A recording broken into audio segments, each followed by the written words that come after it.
today we are doing a little tutorial, so that's kind of nice. Gotta keep my voice on because it's kind of late.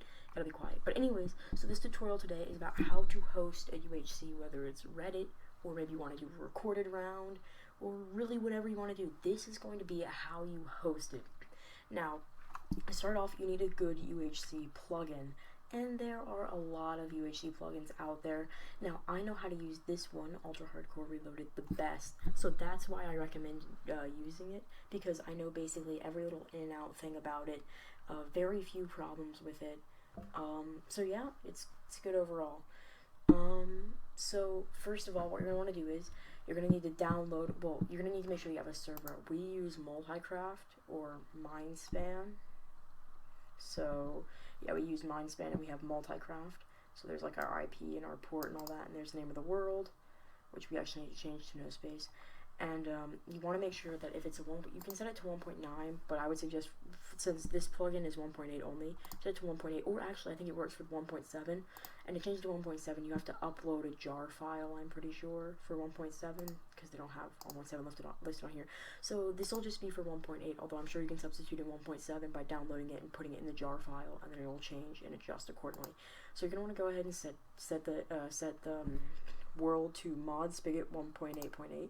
You're also going to want to make sure that the world is one whole sentence. It'll help out later on. It's not technically necessary, but it will definitely help out later on with some of the other things. So we're going to go ahead and save that, and then we're going to restart. So while that's restarting, saving the world is one word now. It'll change the seed, and you can always just re-add the seed, I think, if you like the other seed, and it's a two-word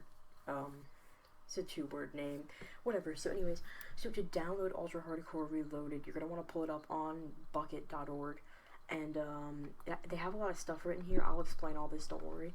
You're going to want to go ahead to download and then download. It's pretty safe, I'm pretty sure I downloaded it. So yeah, there are a lot of other Ultra Hardcore Reloaded plugin tutorials on YouTube, but they don't teach you everything that you need to know. Some of the things that I needed to know, I learned here by myself from experience. So here are all the commands. Those are going to be really useful, but I can teach you all of them pretty much anyways. Now you do, however, need all of these in order for it to really work. You don't need technically Spectator Plus, or I don't think you technically need DynMap. I've never actually used the DYN map before, but you definitely need Protocol Lib, and I would definitely suggest getting World Border, and Spectator Plus does definitely help. So I would just go ahead and download all those things just to be on the safe side, because they really are necessary to complete the plugin. So once you have it downloaded, let's see, is the server? It's almost done restarting. You're also going to want to get a command called heal all. I just googled heal all, and it comes up with this command. There's a heal all, feed all, and eat all, which is basically the same as feed all. I don't know why they have that there. We're going to want to download this one as well. So on Curse, it's really useful. That way you can just heal everyone all in one fixing. And then we have PvP toggle. You're going to want to download this one. So yeah, here it is.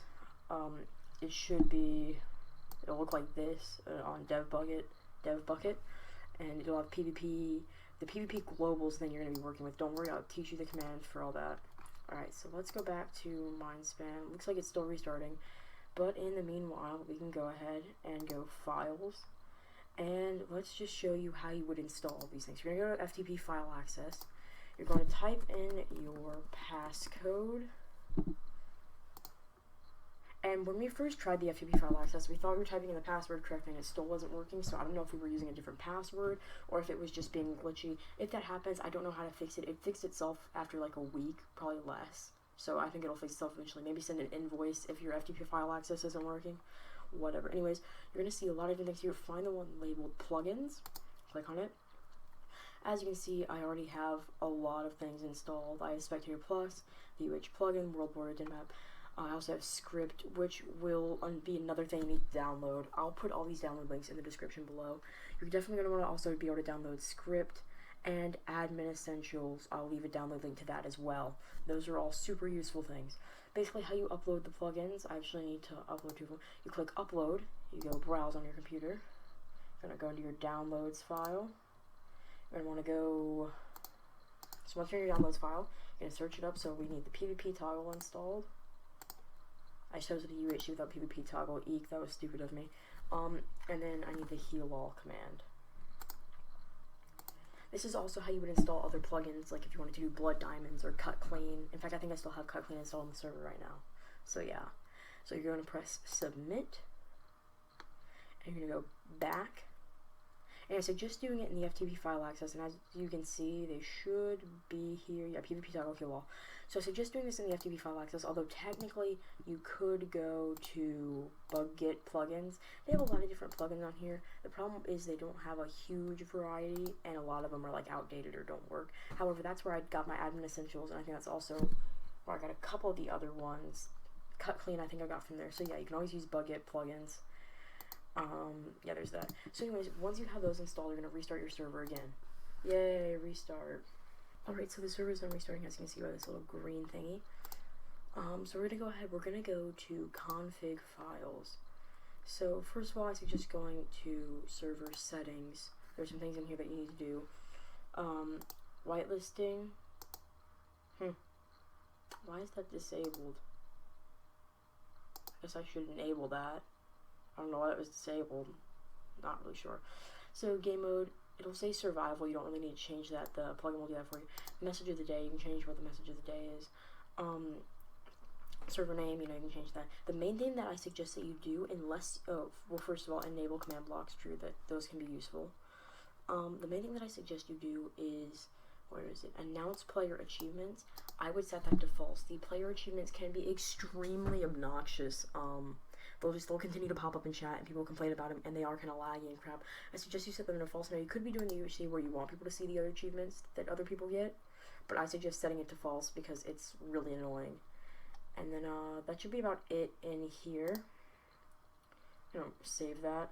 So then you're gonna go here. You're gonna see all these like different ones: plugin metrics, permissions, heal all.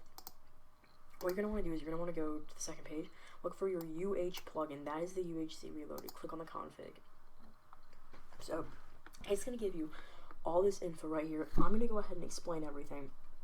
And most of this knowledge I got from watching other UHC reloaded tutorial videos, but again, they don't explain everything like I do. Now this plugin is really good, but it's actually originally written in like French, I believe. But they've translated it into English, which is really nice. They've translated almost everything into English. They've translated everything useful into English. So anyways, so episodes, you can enable them true. It'll pop up and say like end of episode this, end of episode that. If you're hosting like a Reddit or just a random game where you don't want episodes, you can set that to false. It really doesn't matter. But I think it'll just like pop up every 20 minutes. You can also set the length. You can change the length to like 40 minutes. So every 40 minutes it'll pop up. Or if you're doing 10-minute clips, every 10 minutes, you know. So you can do that. And then we have the map size. It defaults to 2,000, I believe. I think it also defaults to 20. Some of these things I've already changed a little bit, but I'll still explain what they do. So it'll default the size to 2,000. Now, when you're working with map borders, they can get kind of confusing because there are two ways you have to think about it. Think about a square and think about like radii of circle, or the radius and the diameter of a circle. So when it says the map size is 2,000, that means that the diameter of the square is 2,000. So imagine you go to the very middle of the square and draw a line from one side to the other side, straight across. That would be 2,000 blocks. So the diameter is 2,000. The radius would be 1,000 because the radius is half the diameter, and half of 2,000 is 1,000. So it's actually simple math if you break it down, but it can be kind of confusing because it'll ask you for like map size and it'll ask you for map radius, and you have to know which is which. So circular false, I usually just use grid. I mean, you can set it to circular if you want, but I usually just use grid size. Height 128. Now you might be thinking they could just block and get over it, but I'm going to show you how to set the actual like borders. When they try to go past it, it'll like bump them back and say no. Replace air with glass, replace solid with bedrock. Sure, that's fine. They should not be. They still can't break it. So border. So I've never really worked with how the border, with like moving the border, but you can set a border warning for the future diameter in 90 seconds. I might do an update plugin later on how to make the border shrink. This is just kind of how to get the basics for the UHC to start, and I honestly don't use shrinking border. I mean, if somebody's not going to 0, 0, you can always just say teleportation to 0, 0 now, get ready to fight. Spawn points, don't generate the spawn points above the water, true. That way they just don't spawn at like the bottom of the ocean and start drowning. Do daylight cycle, you want false. Now, during the game, it'll set it to true, but this is before the game. It'll be false. That way it won't go to like nighttime while you're waiting for it to start. and then it says time 6,000 initial time or game time of the daylight cycle is disabled. Yeah, so it'll start at time 6,000, or I think that's noon. So then there's the scoreboard. It's not a kill board, although you can probably disable the scoreboard and get rid of everything and then put in your own kill board. I've seen downloads for it, but I'm not going to show you how to download it. You can figure that out on your own. I'm sure it's not that complicated. This is just how to use the scoreboard for the UHC Reloaded plugin. So as you can see, we have the title set. I'm actually going to change that to, I like putting Prism UHC as one word. And I'm going to go hosting. I'm not going to put the number in there, although it is our 9th game. But our upcoming game will be the 9th one. And then you have the scoreboard. So I have it, because I'm mainly hosting Reddits, I have it enabled to true, the scoreboard, because I think it's useful. Episodes I have false, so it doesn't show the episode on the side, because people will actually, like, complain about it. I'm like, why do you care? It doesn't really affect you. They're like, it's not an RR. I'm like, no, it's just Reddit. I don't know. Whatever. Just, you can leave that false, but unless you're actually doing a recorded round, in which case I would definitely leave that on, because that's very helpful. Players, it'll list the amount of players, although it can be kind of glitchy. I've noticed sometimes when just me and Grizzly are on, it'll say there are 3 players. It's not always exact, but it's approximate. Teams, it'll give the approximate amount of teams. Again, with players, it's also kind of glitchy. Timer is true. That's super useful, because if you set a 60-minute game, it can be a pain if you don't have that timer on the side. Then it'll also tell them on the side if they're frozen, like especially at the beginning of the game, before you start when you're frozen, it'll tell you that. And then you can health in the list of players or the tab. Yeah, that's set to true. That way you don't have to set it up yourself. It'll just automatically pop up. So the MOTD is meshes of the day. So you can set it so that it'll say, if you set this to true, then before the UHC starts, before you've like done /UH start, it'll say like UHC match, like waiting for players or something. Then when you start it, it'll say match in progress, and then I guess right after it ends, it'll say match ended. I don't know what else it'll say, but yeah, see, it'll display the name of the match in the first line of the MOTD. So that's true. I have it set to false right now because I don't want it to say waiting for players when we're not actually hosting one, so I don't know. So this will teleport the players to the spawn point on login if the game is not started. I suggest that to true. You don't want them to randomly spawn somewhere in the map, because if some guy joins in the middle of the game, in case your whitelist isn't on, because I actually have whitelist problems, so I usually don't whitelist on again after whitelist off. I just start the game, and people that come in late, they can't play. So definitely teleport them to the spawn. The achievements, you don't really need to worry about that, but I would suggest true. They can't get achievements before the game starts, and his achievements are reset when he joins the game, true. So those are just useful things. Those should be defaulted to true. If they're not, then I would set them to true. So the 6 players not increases if the game's not started. Sure, I guess that's like the same thing. It doesn't really matter. Just leave it what it is defaulted to. So you can start slow, delay between TP 1 number in seconds. It usually takes longer if you do the slow start, because it has to get past the lag. Death messages, notify, just leave this all default. Kick, now I like to have the kick false, because what will happen sometimes is there'll be a glitch and somebody will die from a glitch, and then it'll kick them automatically, and if you allow reconnect false, then it won't let them rejoin. So if there's a glitch, then I won't be able to get them back in, and that would be really bad. So I do false, so people will join randomly in the middle, but they'll just be stuck in the spawn area, and they'll have to either spectate or just sit there and do nothing. So yeah, here's where we get to the really good part. Heads. You can make the drop true, which I definitely suggest you do unless you don't want to have golden heads enabled. That's fine. You can set that false. PvP only, false. You could set it so that people can only get heads from PvPing. So like if somebody gets killed by a spider, it wouldn't drop their head on their death. So that could make it harder. So you actually have to kill more people to get their heads. And give XP to killers levels. You can give it like, you can make it give like 100 levels on the kill of a player so that they can get really OP enchants, whatever you want to do. So announcements, lightning strike, I think it'll default to false. I set it to true because it's actually kind of useful. It'll kind of let you know. And the wither spawn should go up. I might increase the volume a little bit because I think it's kind of low. I think I'll try 2 and see what it sounds like. But the default should be 1 and the pitch should be 1. Actually, I'm just gonna leave it at 1 now, but I might work with that more later. So gameplay changes, you can set the weather to false so that it can't rain or thunder. That might be good so that you don't mix that up with lightning strikes on death. Place gas spheres with gold, true, that way people can't really make region pots except unless they get it from a witch. Craft gold melon with a gold block. I would also set that to true, so it makes it harder. Wait, yeah, because gold block would give you instant health. Gas sphere gives you region, I'm pretty sure. So then craft golden apple from head, from human, do true, number crafted 2. Yeah, craft notch apple, you can set that to false. I don't know if it's defaulted to that. So these are basically how you can craft the heads from wither heads. You can actually craft a golden head, I guess, from a wither head. I've never done that, never really messed with it. So yeah, you cannot craft a notch apple with a wither head, though. Kind of strange. You also can't craft a notch apple with a human head. Well, that's set to false, but you can set that to true. So if you gave out wither heads, people could have notch apple wither heads, you know, whatever. So then golden apples, regeneration, half hearts regenerate by 1 apple, vanilla, normal 8. So you can actually change it so that a golden apple can heal like 20 hearts. So that could be an idea. Notch heals 180 from normal head, notch head, yeah. And disable notch apples, I usually have this on true because I feel like they're too OP. And plus, I myself would much rather have like 20 different golden apples than like one notch apple, because once all the effects run off from a notch apple, you're kind of screwed. Disable interpol damage. This is kind of a trick question. So it's disabling interpol damage, which means that when you throw an interpol, you won't take damage, so you want that true. If you want them to take damage, then you set it to false. And same with disable level. That's not level, it's level 2. I figured out potions. That is like if you don't want people getting strength 2 or speed 2 or whatever, then you can set that to true, so it'll disable them. Now, witches, disable natural spawn. I put false. I like to have witches. Not really a problem. I'm sure they can get regen pots from them, but that's a very rare chance, and if they do, then kudos to them.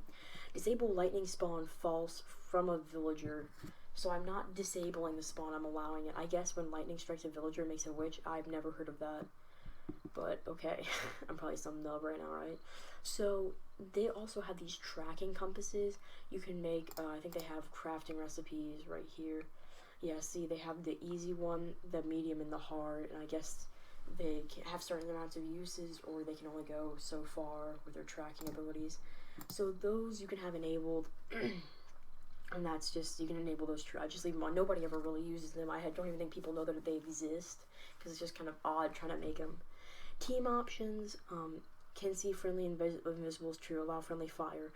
So this one doesn't really matter this first one doesn't really matter as much. The second one I would say definitely does. I usually set it to false because in Reddit games that I host, I don't want people attacking their teammates. That would not be good. So 0 equal, and then here's how many people. So 0 equals unlimited players for team, but I usually put a number in here, and if you want to do solo, then do 1. So the last one we hosted was team of 4. So I guess the next one we host, I'll go ahead and make a team of 2. So yeah, it'll just kind of, yeah. Okay, so random colors for solo games and solo teams. So yeah, basically, that doesn't really matter. I'm trying to think. So when you do solo games and solo teams, it'll randomize a color for them. I would just leave that as true so that it'll repeat colors because there are only so many colors, like dark red, dark aqua, aqua, gold. It'll repeat colors. But I'll show you a little way. It'll make sure, even though it'll repeat the color. It's like 2 people could be dark aqua. That doesn't mean they're on the same team. Yeah, just go ahead and leave that default. Team chat. So this will force disable team chat when the player dies. If you're using Spectator Plus, which I suggest you do, with the block command options enabled, this will prevent spectators from using the team chat. Definitely suggest you do that. Disable lock on death. Just leave that defaulted. Log the private team chat in the console. I have false right now. You could always do that if you think they're like conspiring against the owners of the server. They're gonna have a mutiny. You can see what their team chat is in the console. I don't really care that much. Hardcore hearts, I have false just because when I use my like Pika pack or whatever, when I don't have hardcore hearts set to Pokeballs, I only have normal hearts set to Pokeballs. So I like to have, normal hearts on so I can see my cool texture. So this right here allows you to respawn in hardcore mode. So with this option enabled, a short message will notify the player that okay, so this will be disabled even with this set to true if the hardcore hearts are enabled. So it doesn't matter whether you have hardcores on or off. That should still work. You can mess around with that and see exactly what that does. Okay, so automatically respawn after death, delay like 6 seconds. Alright, so there's the /UH finish command. So you started with /UH start. Don't worry, I'll go over all the commands. I'm going to do this in 2 parts. This first part is the config, making sure you have all the plugins. The second part will be actually using all those plugins and the configs and things in the game. So execute UH finish automatically. So yeah, I'll teach you the plugins, but yeah, just leave that defaulted. And then you can set it so that it'll do certain things when they win. So right now when they win, it'll like launch fireworks and say, this team with these 2 people on it won. Then there's a DYN map. I don't know how to pull this up because I'm not used to using DYN, but apparently you can pull up spawn and death locations, which I think is really interesting, even though I've never done it. So enable spectator mode for player joining after the beginning. True, that way when somebody joins after the beginning, they don't just spawn in the spawn and just sit there, they can actually spectate. Or you can set it to false if you don't want them to spectate. It's completely understandable.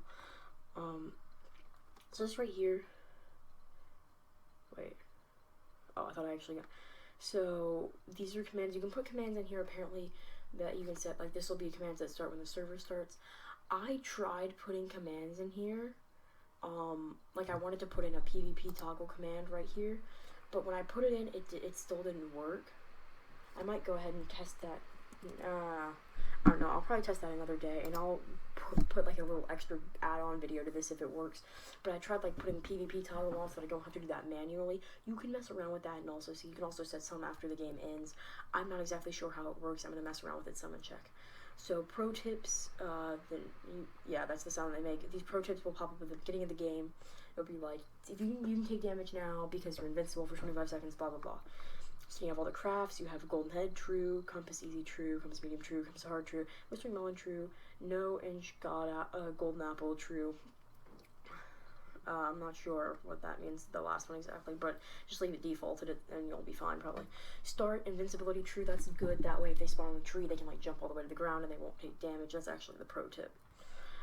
So right here you can go ahead and set spawn points if you want to. If you want to go ahead and set one in like each corner, I guess it would be 999, 999, then negative 999, negative 999 in all 4 quadrants if you wanted to do the corners.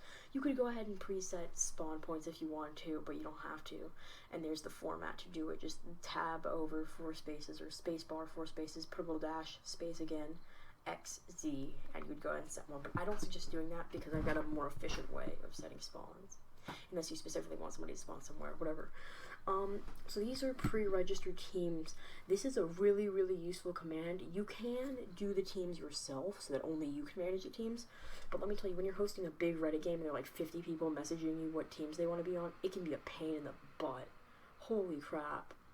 Like, you'll have 50 million people like, oh, I want to be on this team, I want to be on this thing, I want to be on this team, and it can get really just like spammy. So I suggest that you pre-register teams like this. There is only one downfall, and that is that apparently, I didn't know this till today, but apparently you can switch teams in the middle of the UHC. So, again, I'll go over the commands in the next episode, but you do like /join to pull this up. So apparently you can do /join during the UHC and switch teams if you wanted to. Now, I'm assuming that since pretty much all the games I host are chosen, because I don't really understand doing random for Reddit UHCs, since most of them are chosen teams, I don't know why you would want to switch teams. I mean, maybe if your teammate died, you would want to switch to a team with somebody else on it, but I don't know why they would let that happen, because what if the other person doesn't want to team with them, and then what if they leave the team? Does it just make their name white? I really don't know. You can always just, if somebody joins your team and you don't want them there, you can always just leave that team, and, I don't know. That's really stupid, but it hasn't been a problem, and I've used this in, like, the past 2 years, and it really hasn't been a problem until today, and, that was really only with Will because he figured it out, I think. So anyways, you're going to want to add, so my server has 80 slots. So what you want to do is you want to take into account how many slots your server has. Mine has, mine Will's, this is ours, has 80 slots. So if I'm doing a team of 2, that means I can have a max of 40 teams. Now, yeah, I'm going to have to type in 40 teams. Now, the past ones that I've done, I did a team of 3, and I did a team of 4. So in the team of 4, I only had to have 20 teams, and as you can see, they're all listed here. So what I did was I went through all the colors. I think these are all of them. Red, green, blue, yellow, dark, and then when you have to put underscore green, and then underscore, yeah. And you have all those colors. And then, once I ran out of colors, I just started naming them. So yeah, they were the same colors in the game. So it would look like they were on the same team, but they aren't. They can attack each other, and they're not. And it usually tries to separate their names so that they're not right next to each other in the tab, which is useful. So I just name them like Dark Red Blood, Dark Aqua Ocean, Gold Sun, you know, basic names like that. Yeah. So you're gonna want to. I would suggest predetermining the teams, unless you're doing like if you're doing a recorded round, then you probably just make the teams yourself because they're probably like maybe max 20 people, and they're all friends there, so they're not like spamming you like constantly. So I'd suggest you do that. Yeah, you could if you're doing a solo, then don't set any teams. If you're doing an FFA, don't set any teams at all. What you want to do is you just want to start the UHC, and it'll randomly put colors for everybody's name. So yeah, that's if you're doing a solo. So anyways, yeah, I'm gonna have to add a ton more teams for the next UHC since I'm doing teams of 2 probably. I'm just gonna go ahead and save it for right now. You always have to press save or it will not save what you just did. It's taking a long time to load. There we go. You don't want to go back and you're gonna want to restart your server. Get it going again. So anyways, this has been the first part. The second part is going to be actually starting the UHC. And again, that's just kind of the basic stuff, but it's the basic stuff about all of it. So it really covers everything and decently in depth. A couple of them I didn't really know about, and I'm still working with starting commands. I think the reason that the starting commands didn't work earlier for me was because I was getting bad Wi-Fi connection and my computer is being screwy. So I'm going to mess around with that more, and if I find out anything else more that would keep it from being super manual, then I will definitely mess around with it, and I will definitely put a video notifying you guys.